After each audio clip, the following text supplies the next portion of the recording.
This is going to be a quick overview of Atomic Big Band, the horns. This is going to be the first of many videos, but this one's just going to show the instruments and let you hear them and kind of give you the basic functionality. So yeah, let's dive right in. So you can see here, once you install Atomic Big Band, the horns, it'll show up in your libraries. What you're going to get is 13 instruments. So we have 13, 5 saxes, 4 trumpets, 4 trombones. There's also going to be a bunch of multis here.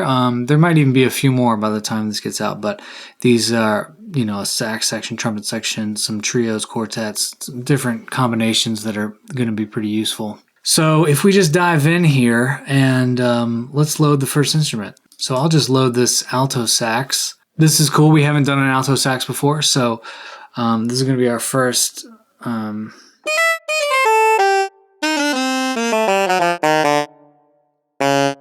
So for those of you that might not be familiar with our smart delay or our new standard series of instruments, I'll give you the basics real quick. All these instruments are recorded playing a piece of music. So the traditional way of sampling is, you play sustains and you play one at a time. Da, da, right? You kind of go through all our articulations that way. The way we do it is we basically wrote this big piece of music and it has all the articulations we want and all these intervals and all these legato transitions and they play it all over the instrument, a lot of dynamics. It's kind of a very involved, very difficult process. And but what it yields is we end up having this huge matrix of samples, and it ends up being over 2,000 samples per note. So there's all these per pitch. So there's all these different articulations.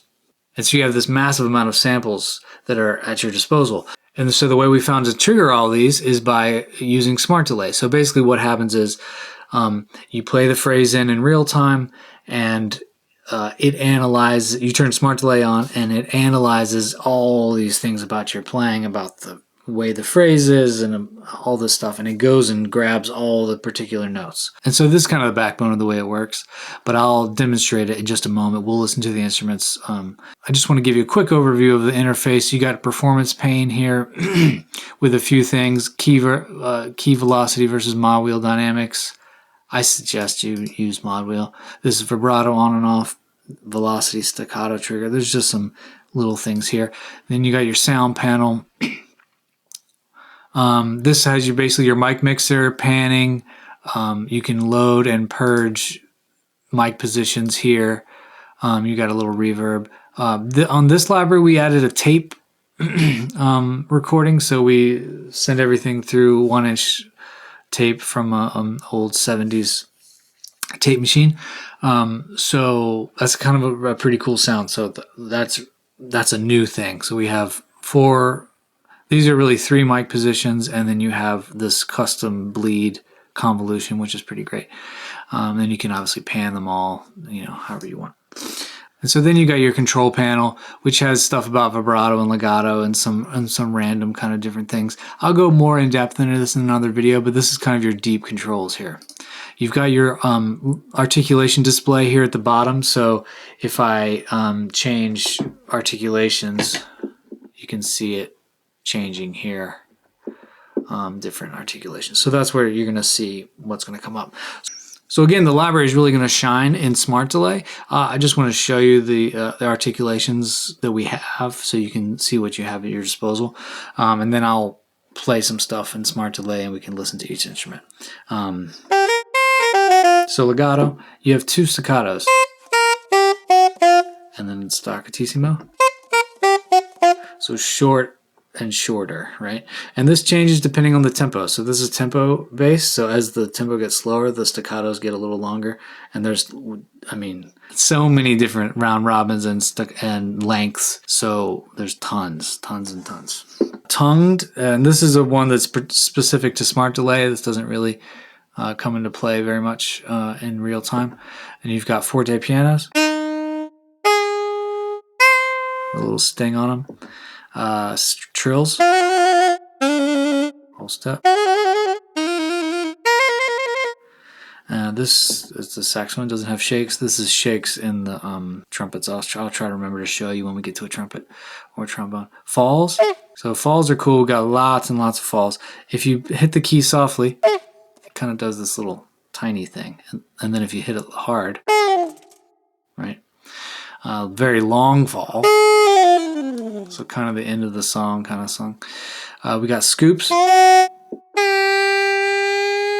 If you hit the key hard, it does a big one. If you hit the key soft, right? Or, right? So if you have staccato on, you hit staccato, and then you hit scoop. It does kind of a,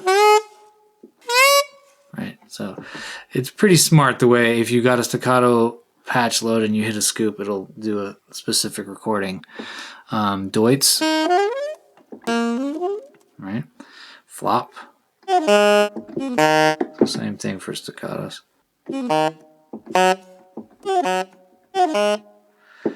Rip. Okay, and then we got runs. Now, so if you play the key switch and then hit a key, it does a gliss into it. Or you can do the standard old way where you play a note, then you play the key switch. Right? Note, key switch, gliss up to it. Half step bend.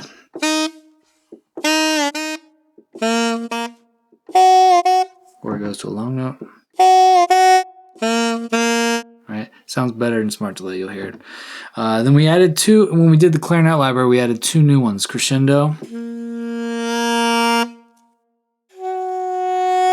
which is really useful for big band stuff, and then a hairpin, so loud and then quiet. Okay, so that's the basics of the articulations. So what I thought maybe now I would do is I'll just play a line and just kind of play something, and then we can load up a bunch of the instruments and you can kind of hear how everything sounds and get a taste for what things sound like. Okay, so I'm just going to record something. Let's see.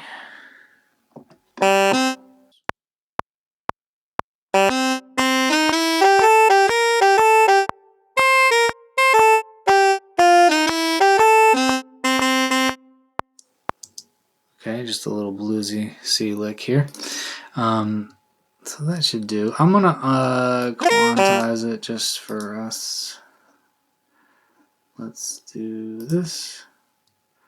And I like to do this thing Logic has where it kind of just spreads them out. So the great thing about Smart Delay is 50, 60, 70% of the time, that's kind of it for me. I'll play it in a real time and then I'll turn Smart Delay on and that's it. You can see it's going to do a lot of key switching for you. I mean, you know, it's picking from, like I said, over 2,000 notes per sample, so, or per pitch. So I turn Smart Delay on and let's just listen to it. And so, you know, this thing comes up. It didn't come up that time, but it should have. By the time you get it, it will come up. It reminds you that if you've got other stuff in here, you're going to have to move it back 4 beats, right? So let's say we recorded it here, you would have to nudge it back 4 beats. And that's what this thing tells you. So let's just listen to it play back. So I've done nothing, no key switches, no nothing. Just played it in.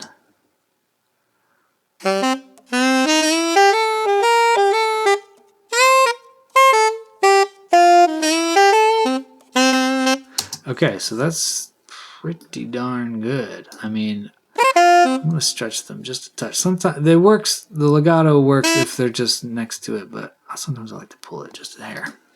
So as you can hear, a lot of things are happening. So I like to point out things like the repeated notes. This is a thing that's very difficult to do with samples in general. Right. And so something that seems like all those notes would be the same, da-da-da, 3 notes repeated, you know, it would look like this on paper, looking like 3 identical notes, but they are all played totally different. You know, you got a note starting with a tongue, you've got a repeated note, which is the air is already moving, then you've got an ending note that has a hard ending, and it sounds really good without doing anything. So no key switches at all. So you'll hear that at the end of the phrases, or when there's little gaps, you'll hear that it's playing, for instance, this note short, this note short, this note short. Check it out.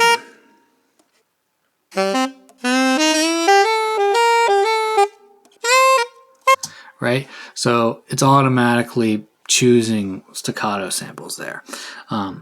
Yeah, so that's good. So I might add some scoops and falls, some little things you could do. You can hear there's already a little bit in there. I mean, you got to remember somebody's just playing this in the heat of the moment.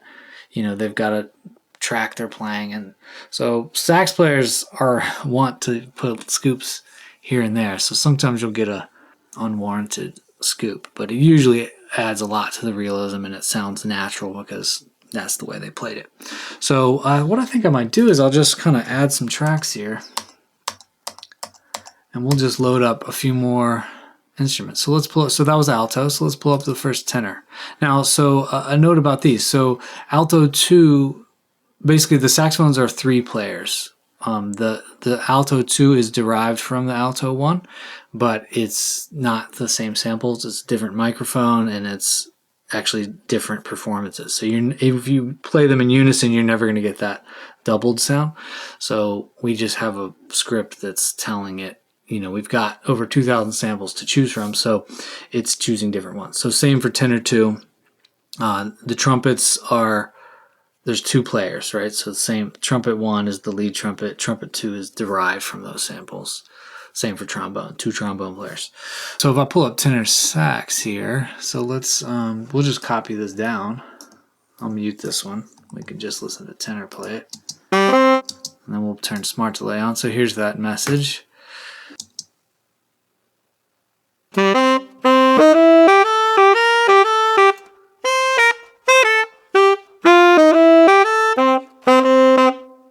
So just as an example, this might be somewhere where I would put a little key switch. This note right here, every time I heard it, I felt like it should fall a little bit. And so this is a cool thing about falls with the smart delay. So there's all kinds of falls. So the obvious fall is just the fall at the end of a phrase, right? So we have those. We have tons of those, obviously. But another fall thing that happens a lot, especially in jazz, but also in pop, is a fall that leads to another note. So in this case, those will be a little fall there. So check it out. I'll put the key switch right here.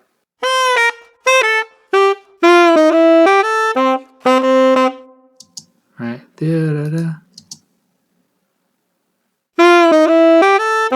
So that's pretty cool. Okay, so let's keep going here. So Bari Sax. Maybe for this one, we'll listen to the tape samples. It's a little darker. Actually, it's a lot darker. Okay, so now we need to take everything. So some of these, a few of these, the key switches are down an octave. So here we go. Well, that sounds cool, but let's turn off the tenor.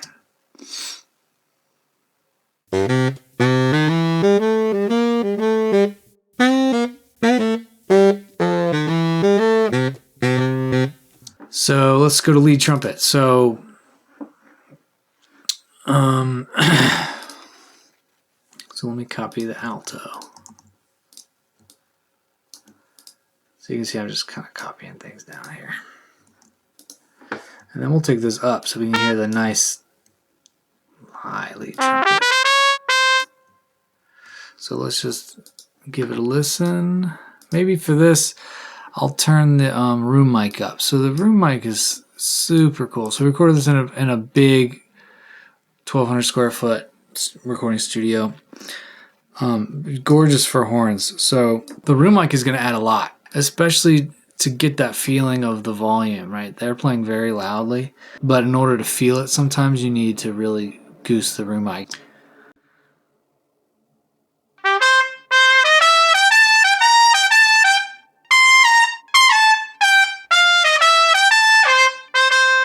So I think you can hear how realistic it is. You hear the legato playing way up there, the repeated notes. I think again I would put a scoop on this. That when they start to get up above that B flat on their horn, the concert B flat, they start to kind of scoop these a lot. And so if you have a melody that's way up in that lead range above the C, using kind of more scoops than you want to is going to add some realism. Let's hear what it sounds like.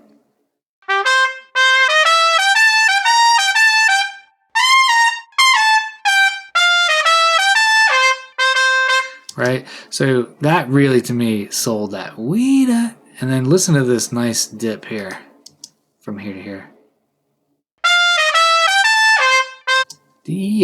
Right? And really hear those partials. And that repeated note again sounds so good.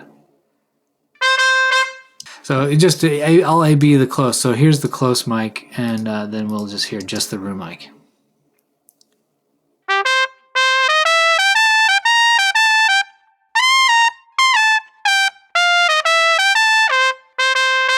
Right, so that gives you that sound if you want to go for that. But you can feel that even though he's playing very loud, you don't feel the loudness as much. But then if we goose, we'll hear just the room mic.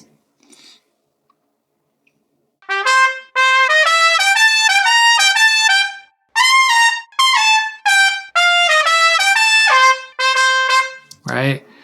A huge difference, right? Really cool. So that's really powerful. When you get all those room mics going, it sounds so great. So that's cool. So then you got, again, the second trumpet is derived from that. Little different range, different microphone, and it'll play different samples. So unisons are all good. Trumpet 3 is a different player. We'll skip it for now just for time, but it's a different person, same vibe. Let's hear lead trombone.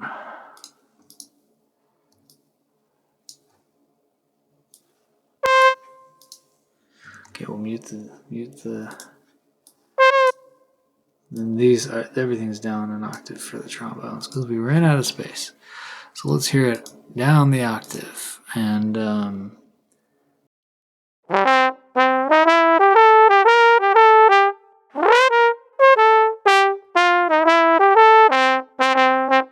right, so you can hear that scoop on this one is a little. Trombone players, they go crazy. So that scoop is a little too much for me for that vibe. It would be nice in a certain context. I'll put the room mic in again just so we can get a feel for the room mic.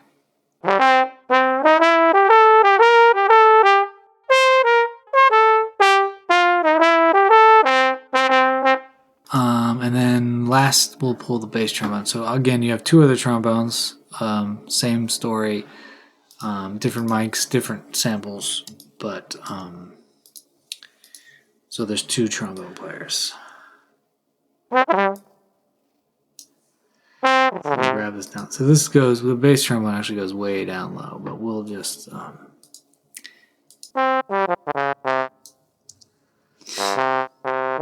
and we'll put smart delay on.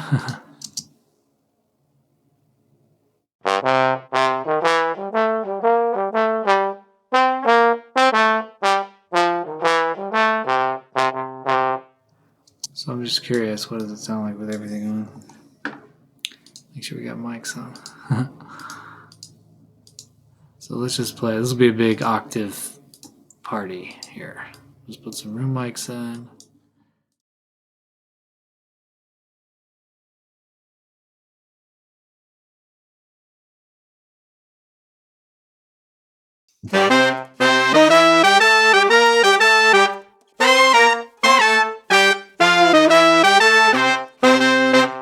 So click this video right now to watch a demo with Atomic Big Band in action. Let me know in the comments if there's features you'd like to see a more in-depth video on, and subscribe so you can see more videos with in-depth looks at Atomic Big Band and our other libraries. Thanks so much.